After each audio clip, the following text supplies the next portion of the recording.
Lectura del libro del Eclesiástico. El rencor y la ira son abominables, y ambas cosas son patrimonio del pecador. El hombre vengativo sufrirá la venganza del Señor, que llevará cuenta exacta de todos sus pecados.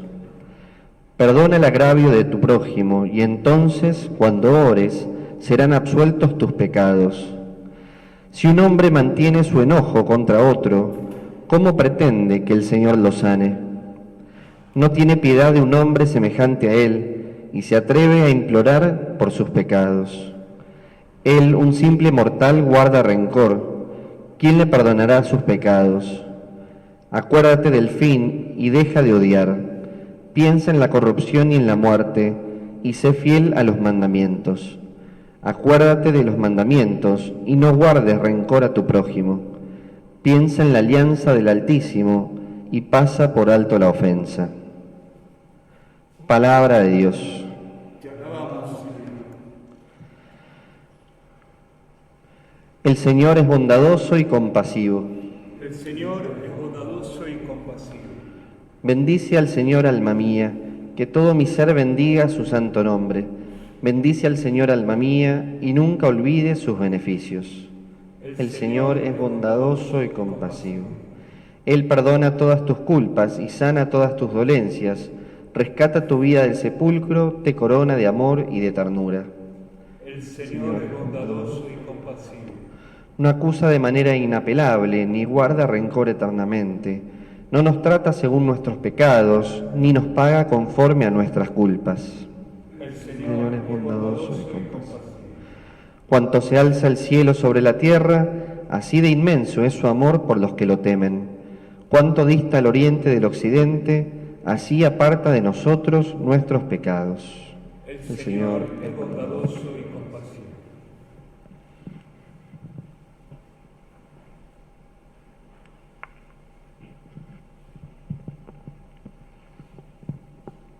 Lectura de la carta del apóstol San Pablo a los cristianos de Roma. Hermanos, ninguno de nosotros vive para sí, ni tampoco muere para sí. Si vivimos, vivimos para el Señor, y si morimos, morimos para el Señor.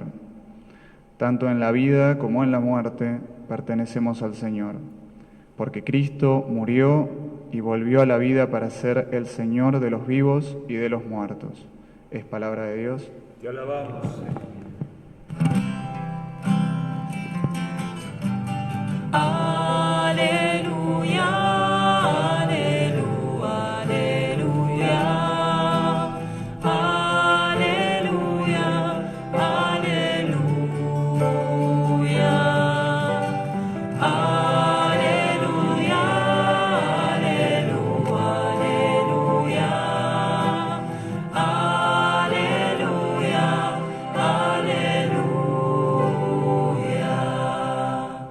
El Señor esté con ustedes.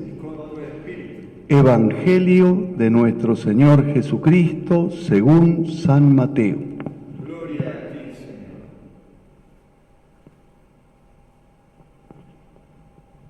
Se acercó Pedro y dijo a Jesús: Señor, ¿cuántas veces tendré que perdonar a mi hermano las ofensas que me haga? ¿Hasta 7 veces? Jesús le respondió: no te digo hasta 7 veces, sino hasta 70 veces 7. Por eso, el reino de los cielos se parece a un rey que quiso arreglar las cuentas con sus servidores. Comenzada la tarea, le presentaron a uno que debía 10.000 talentos. Como no podía pagar, el rey mandó que fuera vendido junto con su mujer, sus hijos y todo lo que tenía para saldar la deuda. El servidor se arrojó a sus pies, diciéndole: dame un plazo y te pagaré todo. El rey se compadeció, lo dejó ir y además le perdonó la deuda. Al salir, este servidor encontró a uno de sus compañeros que le debía 100 denarios y tomándolo del cuello hasta ahogarlo, le dijo: págame lo que me debes. El otro se arrojó a sus pies y le suplicó: dame un plazo y te pagaré la deuda. Pero él no quiso, sino que lo hizo poner en la cárcel hasta que pagara lo que debía. Los demás servidores, al ver lo que había sucedido, se apenaron mucho y fueron a contarlo a su señor. Este lo mandó llamar y le dijo: miserable, me suplicaste y te perdoné la deuda. ¿No debías también tú tener compasión de tu compañero como yo me compadecí de ti? E indignado, el rey entregó en manos de los verdugos a este servidor hasta que pagara todo lo que debía. Lo mismo hará también mi Padre Celestial con ustedes, si no perdonan de corazón a sus hermanos. Palabra del Señor. Gloria a ti, Señor Jesús. Señor, ¿cuántas veces tendré que perdonar? Es como si Pedro o cualquiera de nosotros le dijera a Jesús: lo que vos nos mandás, ¿qué límite tiene? ¿Hasta dónde debemos estirar el perdón? ¿Es preciso perdonar siempre, continuamente, ilimitadamente? Y Jesús nos cuenta una parábola donde queda bien claro que el que no perdona a su hermano cuando se lo pida, cuando se lo implore, es un desagradecido, es un miserable que no sabe agradecer y reconocer todo lo que ha recibido y lo que recibe y lo que recibirá de parte del Señor, de parte del Rey, de parte de Dios. La parábola es muy clarita, pienso que ya la conocen, destaca la diferencia entre el trato del rey con su servidor, que se tira a sus pies pidiendo clemencia porque no tenía con qué pagar y encuentra misericordia, y el trato cruel que este servidor tiene con su hermano, que también le pide un plazo por una deuda pequeñita y no encuentra compasión. Podemos decir que esta parábola ilumina la petición del Padre Nuestro: perdona nuestras ofensas como también nosotros perdonamos a los que nos ofenden. Sí, estarán pensando ustedes, no siempre es fácil perdonar al que nos ha ofendido, al que nos debe algo. Pero si tenemos presente el gran perdón que Dios nos otorga, aparece claro que nuestra actitud con el hermano tiene que ser un eco, una prolongación del perdón misericordioso que hemos recibido. Así se hace presente el bien y la misericordia de Dios en el mundo. Dios es misericordioso con nosotros, nosotros sus hijos somos misericordiosos con los demás. Y el Padre, dice Jesús en otro pasaje, hace llover sobre buenos y malos y salir el sol sobre justos e injustos. Cuando nosotros no actuamos así, Dios no es nuestro Padre. Otro debe ser nuestro Padre. No somos hijos de Dios. No somos hijos de Dios. Nuestro Padre hace salir el sol sobre buenos y malos y llover sobre justos e injustos, y espera que sus hijos tengamos los mismos sentimientos.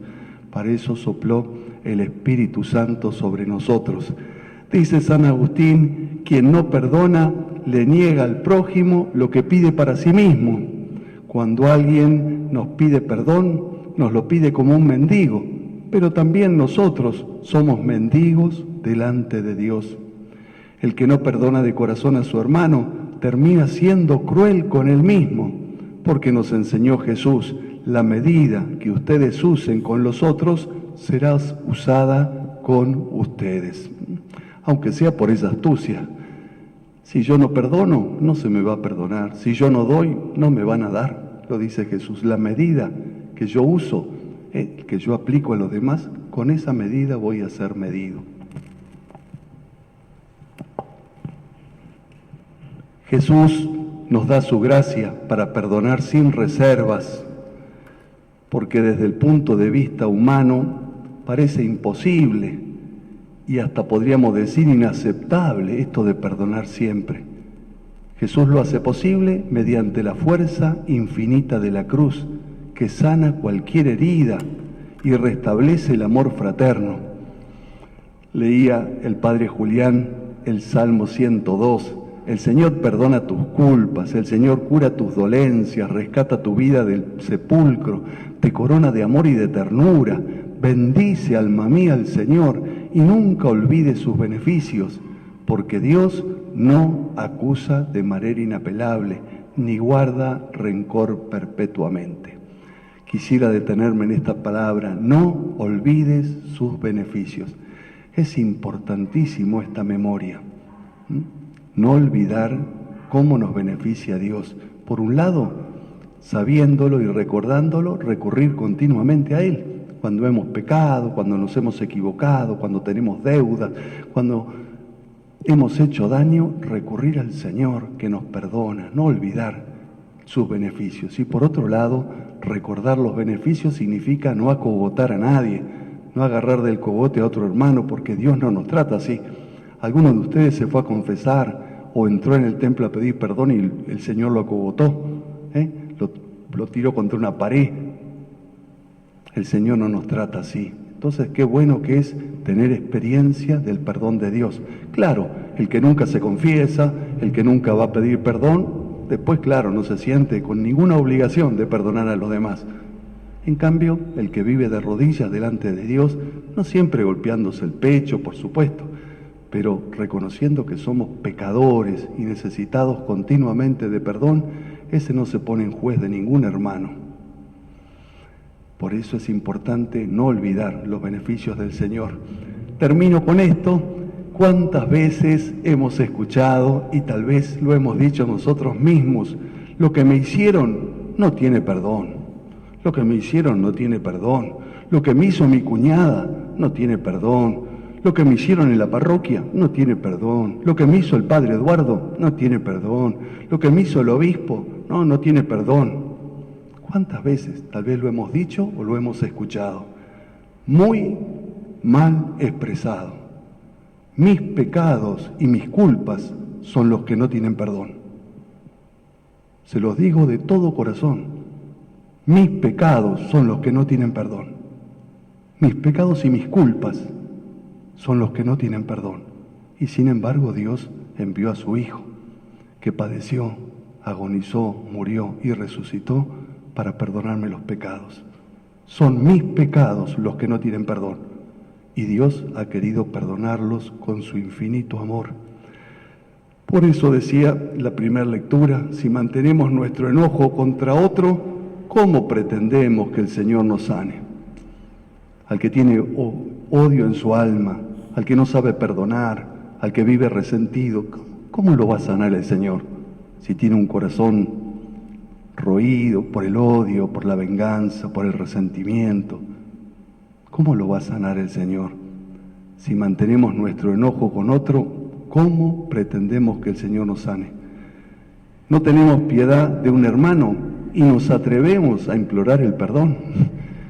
Si alguno de ustedes es padre y viene un hijo que lo trata de patadas a su hermano y viene a decirle, papá, perdoname, o papá, dame unos pesitos, y maltrata a su hermano, ¿cómo se va a sentir usted como padre o como madre? Bueno, ¿con qué cara le vamos a pedir perdón a Dios si andamos pateando o acogotando al que nos debe algo? Dios nos da su gracia para perdonar, no es que sea fácil. Bendice, alma mía, al Señor, nunca olvides sus beneficios, porque Él perdona tus culpas, cura todas tus dolencias, rescata tu vida del sepulcro y te corona de amor y de ternura. Dios nos regale al Padre Eduardo, a los sacerdotes de esta parroquia, a los laicos, a cada uno de ustedes, la gracia de ser personas de perdón. No seamos volteros, no le hagamos pagar al otro y humillarlo, para perdonarlo. Seamos generosos con el perdón, porque así nos trata Dios.